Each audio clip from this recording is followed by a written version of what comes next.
నమస్తే, welcome to think Andhra. నేను మీ ప్రియాంకారా.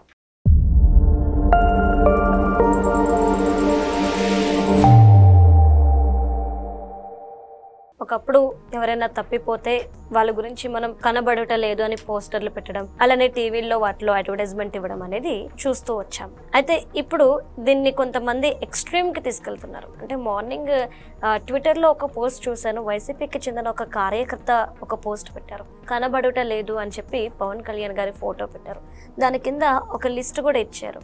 ఆయన పేరు పవన్ కళ్యాణ్ కొనిదెల అని, అలానే ఆయన ఎత్తు ఎంతుంటే అంత, ఆయన బరువు ఎంత తింటే అంత, ఆయన ఏం చేస్తారు అంటే రాజకీయాల్లోనూ నిజ జీవితంలోనూ అలానే సినిమాల్లోనూ నటిస్తూ ఉంటారు. ప్రస్తుతం ఆయన పోస్ట్ ఏంటి అంటే డిప్యూటీ సీఎం. కనిపించిన వారు తెలియజేయగలరు, అలానే తెలిపిన వారు తగిన పారితోషికం ఆయన నుండే పొందండి అని చెప్పి చాలా చమత్కారంగా పెట్టారు. అసలు ఏంటి ఇలా ఎలా అంటే ఒక డిప్యూటీ సీఎం మీద ఇలాంటి కామెంట్స్ చేయడాన్ని మనం ఎలా చూడాలి? దీనికి సంబంధించి మనతో మాట్లాడడానికి డివి శ్రీనివాస్ గారు ఉన్నారు. ఆయనతో మాట్లాడదాం.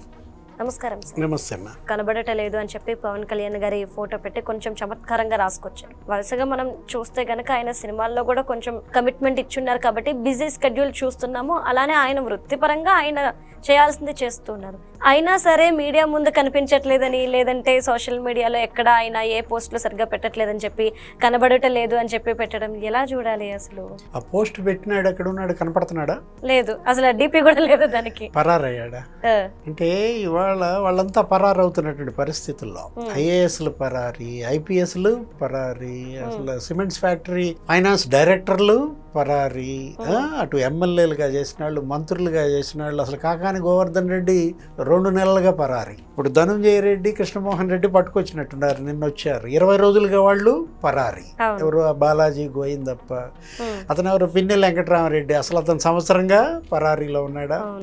అంటే వీళ్ళు పరారీలో ఉంటూ పవన్ కళ్యాణ్ కనపడతలేదని పోస్టులు పెడితే, ఇప్పుడు నిన్నగాక మొన్న పవన్ కళ్యాణ్ చనిపోయిన జవాన్ ఏది మురళీ నాయక్ అంత్యక్రియల్లో పాల్గొన్నాడు. తను పర్సనల్గా వ్యక్తిగతంగా 25 లక్షలు ఇచ్చాడు. అంటే అమర జవాన్ మురళీ నాయక్కి వ్యక్తిగతంగా ఇచ్చిన 25 లక్షల్లో పవన్ కళ్యాణ్ కనపడుతున్నాడు. మీకు కనపడతలేదా? ప్రతి క్యాబినెట్ భేటీలో పవన్ కళ్యాణ్ కనపడుతున్నాడు. 15 రోజులకు ఒకసారి క్యాబినెట్ భేటీ జరుగుతూ ఉంటుంది. ప్రతి కలెక్టర్ల సమావేశంలో పవన్ కళ్యాణ్ కనపడతాడు. 3 నెలలకు ఒకసారి, 2 నెలలకు ఒకసారి కలెక్టర్ల భేటీలు జరుగుతుంటాయి. ఇప్పుడు పవన్ కళ్యాణ్ కనపడకపోవటం ఏంటి?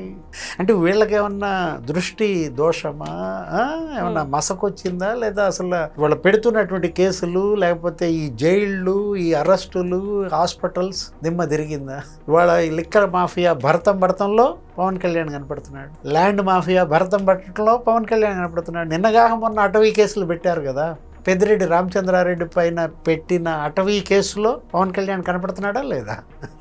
ఇప్పుడు 6 నెలల్లో 12,500 గోకులాలు కట్టారు. 12,500 గోకులాల్లో పవన్ కళ్యాణ్ ఉన్నాడు. నీకు ఈ 10 నెలల్లో 4,396 కోట్లతో వేసినటువంటి ఆ 7,000 కిలోమీటర్ల రోడ్లలో పవన్ కళ్యాణ్ ఉన్నాడు. 2,436 కోట్లతో వేసినటువంటి అడవి తల్లి బాటలో పవన్ కళ్యాణ్ ఉన్నాడు. మనం చూసాం, అసలు స్వతంత్రం వచ్చినాక మా ఊరికి అంబులెన్సే రాలేదు, మా తండాకి అసలు అంబులెన్స్ సౌండే మేము వినలేదు అన్న గిరిజన తండాలో వినపడ్డ అంబులెన్స్ సైరన్లో పవన్ కళ్యాణ్ ఉన్నాడు. కనపడతలేదా?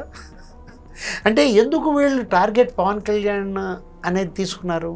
మరో 10 ఏళ్ళు చంద్రబాబే సీఎం అన్నాడనా? అంటే సపోర్ట్గా నిలబడినందుకు అయి ఉండొచ్చా? మరో 15 ఏళ్ళు ఈ కూటమి ఉంటుంది అని అన్నాడనా? సోషల్ మీడియా, వైసీపీ, లేకపోతే ఈ జగన్మోహన్ రెడ్డి, ఈ సైకో బ్యాచ్ మనం అన్నది కాదు. ఏది ఇవాళ ఈ సైకో సైన్యాన్ని పోషిస్తున్నాడు మా అన్నయ్య అని ఎవరన్నారు? షర్మిల అన్నది. ఏది ఇవాళ ఈ సైకో సైన్యం టార్గెట్ పవన్ కళ్యాణ్ ఎందుకు తీసుకుంటోందంటే ఇందుకే అని కనపడుతుంది. కూటమి ప్రభుత్వానికి అతను ఒక రక్షకుడిగా నిలబడ్డాడన ఇప్పుడు రోజా అంటది, లేకపోతే భూమన కరుణాకర్ రెడ్డి అంటాడు, ఎక్కడున్నాడు పవనానంద స్వామి అంటారు. దుర్గమ్మ మెట్లు గడిగాడు, ఇక్కడికి వచ్చి ఈ మెట్లు గడగడేంటి అని అడుగుతున్నారు. ఎందుకంత భయపడుతున్నారు? ఇవాళ వాళ్ళల్లో భయం ఇప్పుడు ఈ పోస్టుల ద్వారా కనపడుతున్న పరిస్థితి అనమాట. ఇప్పుడు మీరు ఇంకా ఇప్పటికీ ఆ గెరిల్లా యుద్ధాన్ని నమ్ముకున్నారా? అంటే కొట్టి పారిపోదామనా? ఎంత దూరం పారిపోతారు? ఎక్కడికైనా పారిపోతారు? ఆ రోజు పవన్ కళ్యాణ్ ఆంధ్రప్రదేశ్లో అడుగు పెట్టనివ్వలేదు. చంద్రబాబును అరెస్ట్ చేసి 53 రోజులు జైల్లో పెట్టినప్పుడు ఆయన పరామర్శించడానికి పవన్ కళ్యాణ్ వస్తుంటే ఆయన వాహనాన్ని ఆంధ్రప్రదేశ్ బార్డర్లోకి రానివ్వాల.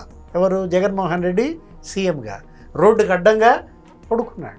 ఏ పవన్ కళ్యాణ్ అయితే ఆంధ్రప్రదేశ్లోకి రానియకుండా అడ్డుకున్నారో వాళ్ళంతా ఇవాళ ఆంధ్రప్రదేశ్ వదిలేసి వెళ్ళిపోయారా? పరారు. ఎక్కడున్నాడు జగన్మోహన్ రెడ్డి? తాడేపల్లిలో ఉన్నాడా, యలహంకలో ఉన్నాడా? అంటే వీళ్ళు కర్ణాటక ఇవాళ వీళ్ళ యొక్క చిరునామాన ఈ అజ్ఞాతంలో ఉన్న వీళ్ళంతా మనకు ఎక్కడ దొరుకుతున్నారు? పోలీసులకి బాలాజీ గోవిందప్పని ఎక్కడ పట్టుకొచ్చారు? బెంగళూరు. కర్ణాటక తమిళనాడు సరిహద్దుల్లో ఎక్కడో ఆ మహారాజపుర ఏదో అక్కడ వెల్నెస్ సెంటర్లో ఉన్నాడా? ఏదో స్పాలో ఫోన్లు స్విచ్ ఆఫ్, రోజుకో వెల్నెస్ సెంటర్లో. ఇప్పుడు ఈరోజు పవన్ కళ్యాణ్ ఏంటి ఇవాళ కూటమి ప్రభుత్వానికి ఒక రక్షకుడిగా మారాడనా? ఈ ఎన్డీఏ ప్రభుత్వానికి లేదు ప్రధాని మోడీ పవన్ కళ్యాణ్ ఎక్కువ ప్రేమిస్తున్నాడనా? అంటే బీజేపీ, తెలుగుదేశం, జనసేన ఈ ఐక్యత వీళ్ళకి కంటగింపుగా ఉందా? దాన్ని బ్రేక్ చేయాలనా ఈ పోస్టులు? అంటే పవన్ భుజాల మీద తుపాకీ పెట్టి తెలుగుదేశాన్ని కాలుద్దామనా?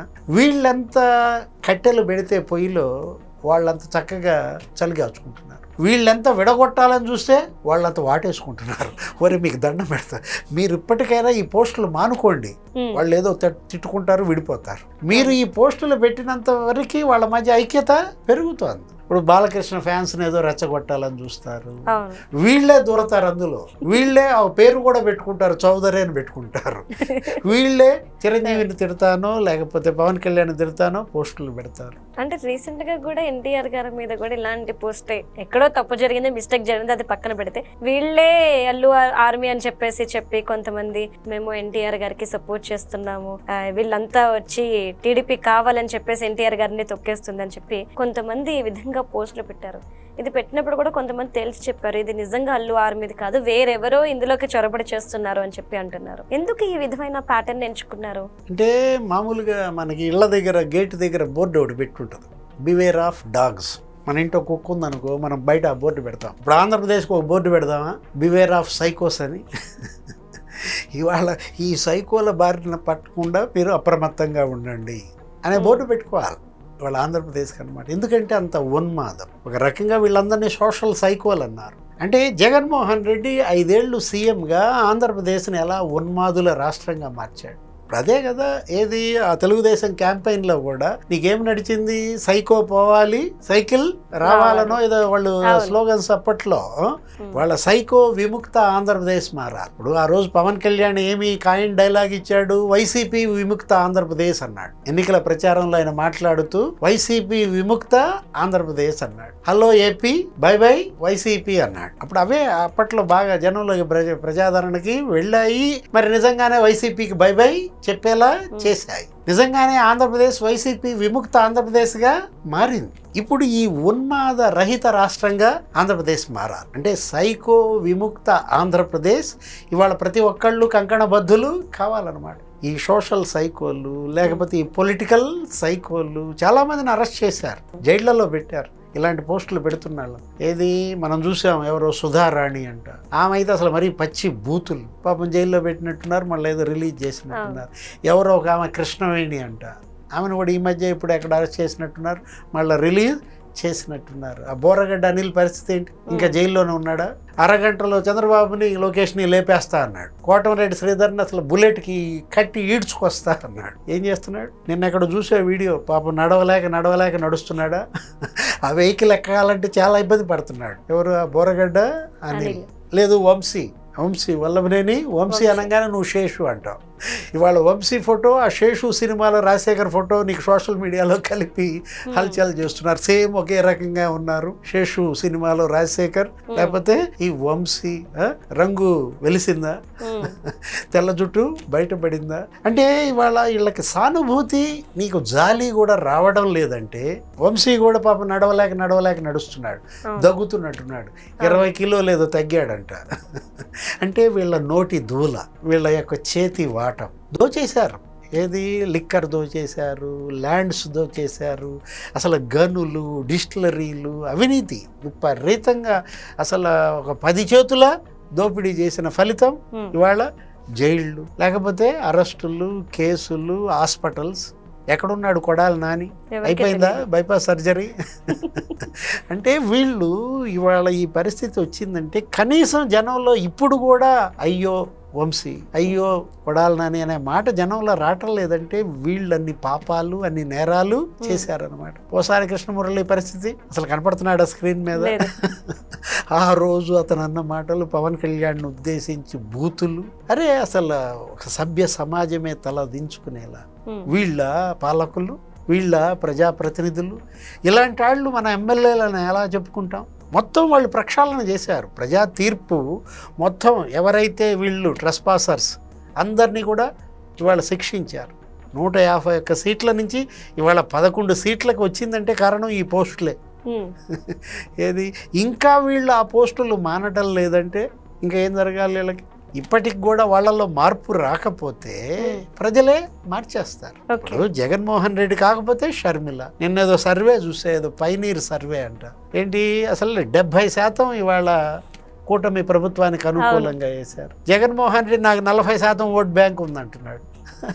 ఏమైంది? 40% మరి కనపడలేదే ఇవాళ సర్వేలో. 20%. అంటే నువ్వు చెప్పిన 40% సంవత్సరంలో 20%కి పడిపోయిందా? రేపు లోకల్ బాడీ ఎలక్షన్స్ వస్తాయి, పోటీ చేస్తావా, బాయ్కాట్ చేస్తావా? మనం చూసాం ఎమ్మెల్సీ ఎన్నికలు బాయ్కాట్ చేసేసాడు. అదేమంటే జగన్ 2.0 అంటాడు, మళ్ళా వచ్చేది నేనే అంటాడు. జగన్ 1.0లోనే ఇంతమంది జైళ్ళకి వెళ్ళారు, ఇంతమంది హాస్పిటల్స్లో చేరారు.